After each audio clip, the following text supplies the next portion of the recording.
अस्सलाम वालेकुम नाज़रीन। ख़बर ॾींदा हलूं सिंधी अदबी संगत शाख ॿोलाड़ी पारां पंहिंजी मदद पाण तहत हलंदड़ शहीद बेनज़ीर भुट्टो पब्लिक लाइब्रेरी ॻाढ़ो ॻोठ बिटाई कॉलोनी मां चोरीअ जो मामिलो।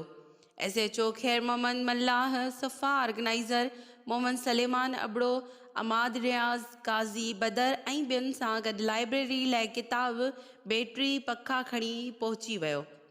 SHO ॿोलाड़ी लाइब्रेरी में प्रेस कॉन्फ्रेंस कंदे चयो त चोरनि खे बख़्श न कंदासीं। असां चोरनि ताईं पहुची चुका आहियूं। जल्द चोरनि खे गिरफ़्तार कयो वेंदो।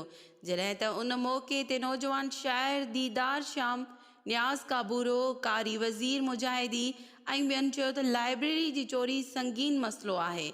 SHO जो लाइब्रेरीअ खे किताब ऐं सामान वठी ॾियण वारो मामिलो बहितर आहे, जंहिं जी आजा कयूं था। पर उन खां वधीक अहम ऐं आजा करण जो अमल लाइब्रेरीअ जे चोरनि जो पतो लॻाइणु आहे, जीअं अॻिते कंहिंखे उहा जुरत न थिए जो मस्जिद, मंदिर, स्कूल ऐं लाइब्रेरी मां चोरी करे सघे।